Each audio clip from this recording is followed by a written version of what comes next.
আসসালামু আলাইকুম শিক্ষার্থী বন্ধুরা, চলে আসলাম তোমাদের সামনে নতুন আরো একটি ক্লাস নিয়ে। বন্ধুরা, আজকের ক্লাসে আমরা আমাদের নবম দশম শ্রেণীর যে ফিনান্স ও ব্যাংকিং বইটি রয়েছে সেই বইয়ের 11তম অধ্যায় অর্থাৎ ব্যাংকের আমানত, ওই অধ্যায়ের কিছু বহু নির্বাচনী প্রশ্ন সমাধান করার চেষ্টা করব।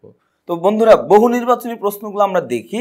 দেখো, 1 নম্বরে কি বলা আছে, বলা হচ্ছে গ্রাহকের জন্য ব্যাংকের আমানতের উদ্দেশ্য কোনটি?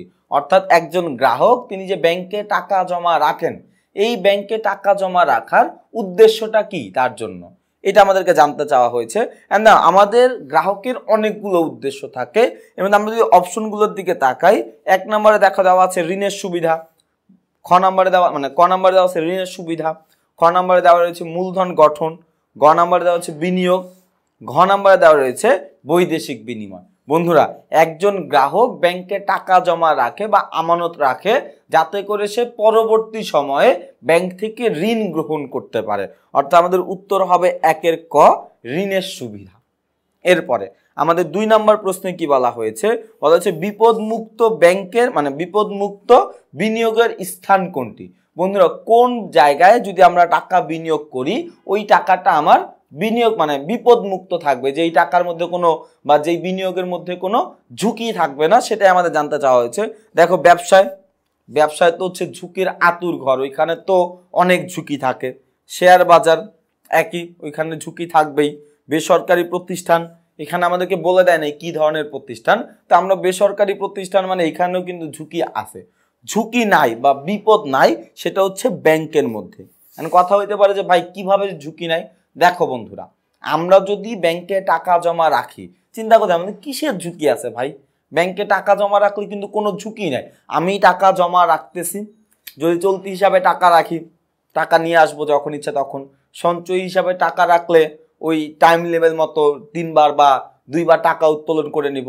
যদি স্থায়ী হিসাবে টাকা রাখি, মেয়াদ শেষে আমি আমার টাকা নিয়ে চলে আসব।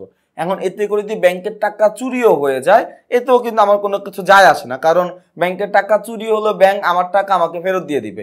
কিভাবে দিব এটা ব্যাংকেরই ব্যাপার, ওই ব্যাপারে আমার কোনো মাথা ব্যথা নাই।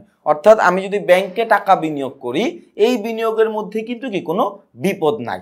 অর্থাৎ আমাদের 2 এর উত্তর হবে গ, ব্যাংক। এরপর দেখো বন্ধুরা, আমাদের 3 ও 4 নম্বর প্রশ্নের উত্তর করার জন্য আমাদের একটা উদ্দীপক পড়তে হবে। আমরা উদ্দীপকটা একবার পড়ি। দেখো কি বলা হয়েছে, মন্টু বড়ুয়া তার পরিবার সহ কক্সবাজারে বেড়াতে যান। সেখানে যাবতীয় ব্যয় তিনি ইলেকট্রনিক ব্যাংকিং কার্ডের মাধ্যমে সম্পূর্ণ করেন। কার্ডে সঞ্চিত টাকা ফুরিয়ে এলে তিনি তার ভাইয়ের কাছে তার ভাইকে তার ব্যাংক হিসাবে টাকা জমা করতে বলেন। অতঃপর তিনি কিছু টাকা উত্তোলন করেন এবং 2 দিন পর পরিবার সমেত বেড়ানো শেষ করে ঢাকায় ফিরে আসেন। এটা ছিল আমাদের উদ্দীপক। আমাদের জন্য প্রশ্ন কি বলা হয়েছে, দেখো বলা হয়েছে 3 নম্বর প্রশ্ন আমাদেরই বলা হয়েছে মিন্টু বড়ুয়া নিম্নে কোন মাধ্যমে টাকা উত্তোলন করেছিলেন? বন্ধুরা দেখো, মিন্টু বড়ুয়া তিনি কিন্তু কি ইলেকট্রনিক ইন্টারনেট ব্যাংকিং ব্যবহার করেছেন এইখানে, কারণ সে কক্সবাজারে গেছে, সে ঢাকার একজন বাসিন্দা, সে কক্সবাজারে গিয়ে কি করেছে, টাকা উত্তোলন করেছে। এবং আমরা যখন এক স্থানে ব্যাংক থাকার ফলেও আমি অন্য একটা জায়গা থেকে ব্যাংক থেকে টাকা উত্তোলন করতে পারি, ওটাই কিন্তু হচ্ছে কি বন্ধুরা, ইন্টারনেট ব্যাংকিং।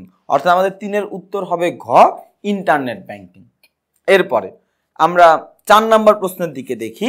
দেখো, 4 নম্বর প্রশ্নে আমাদের বলা হয়েছে মিন্টু বড়ুয়ার সফর ফলপ্রসূ হয়েছিল কিসের মাধ্যমে? দেখো, ইন্টারনেট ব্যাংকিং এর মাধ্যমে। বন্ধুরা, সে যখন ঘুরতে গেল বা বেড়াতে গেল, যাওয়ার পরে হঠাৎ করে তার টাকা শেষ হয়ে যায়, অর্থাৎ ব্যাংকে যেই পরিমাণের অর্থ তার ছিল সেই টাকাটি শেষ হয়ে যায়। এখন খেয়াল করে দেখো, তার টাকা যেহেতু শেষ হয়ে গেছে, সে তার ভাইকে বলল, তার ভাই তার হিসাবে টাকা পাঠালো, এরপরে সে 2 দিন বেড়ানোর পর আবার চলে আসলো। যদি তার ভাই তাকে টাকা না পাঠাতো বা তার যদি এই ইন্টারনেট ব্যাংকিং এর ব্যবস্থা না থাকতো, তাহলে কিন্তু সে আর ওই 2 দিন ঘুরতে পারতো না, হয়তোবা তার ওই দিনই বাসায় চলে আসতে হইতো। এই কারণে আমরা বলতে পারি যে মিন্টু বড়ুয়ার সফর ফলপ্রসূ হয়েছিল ইন্টারনেট ব্যাংকিং এর মাধ্যমে। অর্থাৎ আমাদের 4 এর উত্তর হবে ক।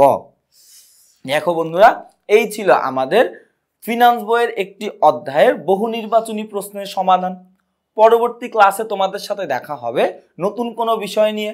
ততদিন পর্যন্ত সবাই ভালো থাকবা, সুস্থ থাকবা। আসসালামু আলাইকুম।